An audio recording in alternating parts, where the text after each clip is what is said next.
Direct selling industry का future क्या है, इस बिजनेस की सच्चाई क्या है, लोग इस बिजनेस के बारे में बताने से क्यों कतराते हैं, लोग इस बिजनेस में काम करना क्यों नहीं चाहते हैं, क्यों डायरेक्ट सेलिंग बिजनेस में इतनी नेगेटिविटी है, क्या है इसकी वजह। डायरेक्ट सेलिंग बिजनेस आने वाले वक्त का सबसे बड़ा बिजनेस है। क्यों? अगर आज आप दूसरी कंट्रीज को देखें, जो कंट्रीज आज डेवलप्ड है, उन सभी कंट्रीज के अंदर डायरेक्ट सेलिंग बिजनेस का बहुत ज्यादा प्रायोरिटीज दी जाती है, क्योंकि डायरेक्ट सेलिंग बिजनेस लोगों का बिजनेस है और जब तक दुनिया में लोग रहेंगे तब तक ये बिजनेस चलता रहेगा, क्योंकि ये बिजनेस लोगों पर डिपेंडेड है। जब तक लोग खाते रहेंगे, नहाते रहेंगे, कपड़ा पहनते रहेंगे, तब तक ये बिजनेस आपका चलता रहेगा। अपनी इंडिया में कुछ लोग इसे फंसने फंसाने का काम बोलते हैं और कुछ लोग ये मानते हैं जिनके पास करने को कोई काम नहीं होता वे लोग ये काम करते हैं। मैं उन सारे लोगों से सहमत हूँ, क्योंकि उन लोगों के पास अभी तक इस बिजनेस का प्रॉपर नॉलेज नहीं पहुंच पाई है। ये हम लोगों की जिम्मेदारी है कि इतनी पावरफुल और ब्यूटीफुल इंडस्ट्री के बारे में लोगों को समझाएं।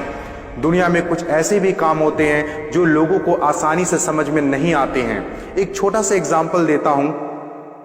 हम लोग दिन भर फेसबुक, व्हाट्सएप और यूट्यूब कितना यूज करते हैं और इसके लिए आपसे एक भी पैसा नहीं लिया जाता है।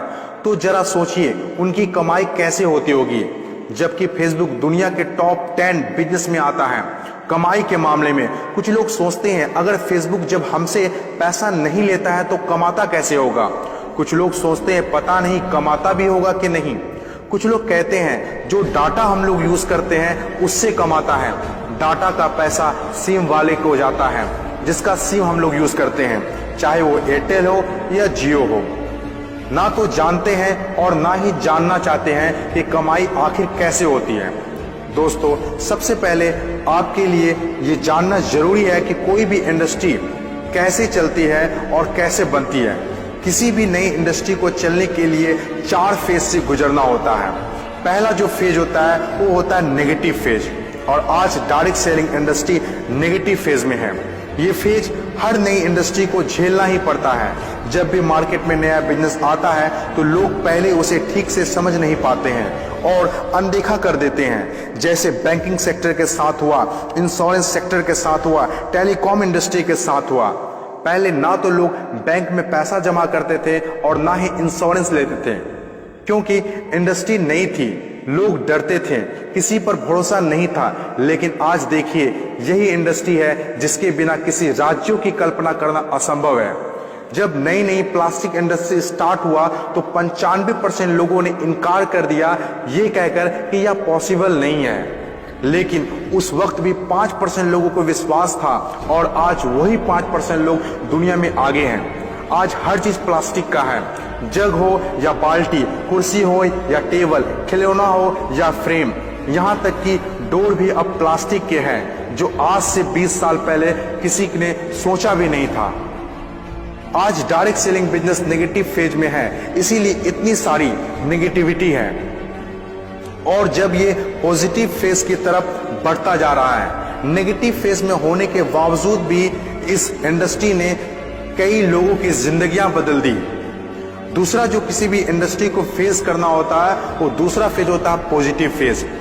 ये वो टाइम होता है जब लोगों का इंडस्ट्री के ऊपर ट्रस्ट बढ़ने लगता है, क्योंकि वे आसपास में रिजल्ट देख रहे होते हैं। और जो लोग उस वक्त डायरेक्ट सेलिंग बिजनेस में दिलचस्पी नहीं दिखा रहे होते हैं, अनदेखा कर रहे होते हैं, वे रिजल्ट देखने के बाद दिलचस्पी लेने लगते हैं और आपका काफिला और बढ़ने लगता है, रिजल्ट और बढ़ने लगता है, दिलचस्पी और भी लोगों में बढ़ने लगती है। जैसे बैंकिंग इंडस्ट्री और इंश्योरेंस इंडस्ट्री के साथ हुआ था।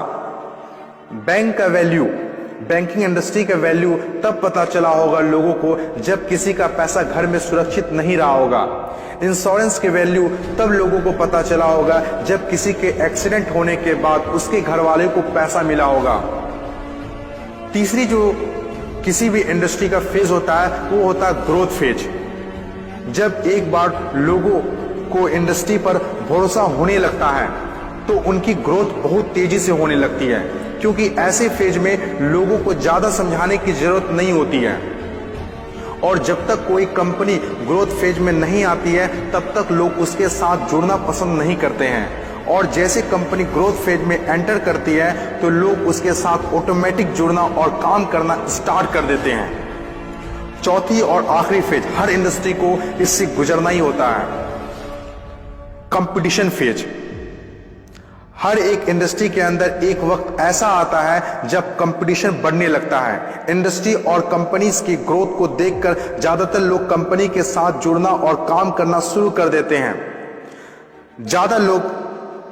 ज्यादातर लोग ज्यादा प्रॉफिट के चक्कर में कंपटीशन होने लगता है, फिर चाहे कोई सेक्टर हो, बैंकिंग सेक्टर हो, टेलीकॉम सेक्टर हो या ऑनलाइन शॉपिंग हो। आज के टाइम पर हर सेक्टर में हाई लेवल कंपटीशन है। ये टाइम हम सब के लिए बेस्ट टाइम है इस इंडस्ट्री को जानने के लिए, समझने के लिए और इसे करने के लिए। According to FICCI, direct selling industry का मार्केट साइज 6000 करोड़ आंका गया है। आज तक जितना हुआ है उसको देखते हुए फिक्की ने डिक्लेयर किया है कि डायरेक्ट सेलिंग बिजनेस 2020 से 25 तक 645 अरब तक की हो जाएगी। आपको इस बात को जानना बहुत जरूरी है कि अमेरिका, ऑस्ट्रेलिया, चीन, जापान, कोरिया और सिंगापुर जैसे बहुत बड़ी बड़ी डेवलप कंट्रीज ने डायरेक्ट सेलिंग बिजनेस को बहुत हद तक अपना लिया है और वहां के सिटीजन भी बहुत जागरूक हैं। बदलाव के बिना तरक्की नहीं की जा सकती है और जो लोग अपने सोचने का तरीका नहीं बदल पाते हैं वे लोग अपनी जिंदगी में कुछ भी नहीं बदल पाते हैं। नोकिया, कोडेक जैसी बड़ी बड़ी कंपनियां चलाने वाले लोग भी अपने सोचने का तरीका नहीं बदल पाए, इसीलिए अपनी शानदार शुरुआत के बाद भी वो वक्त के साथ इतिहास के हिस्सा बन गए। इन तमाम बातों से मैं एक बात बताना चाहता हूं, बदलाव ही प्रकृति का नियम है। बदलना तो तय है, जो वक्त से पहले बदल गया उनकी जिंदगी बदल गई और जिसे वक्त ने बदल दिया उनकी भी जिंदगी बदल गई। फर्क साफ है, अगर वक्त के साथ बदल गए तो ठीक, वरना वक्त ने बदला तो बहुत तकलीफ होगी।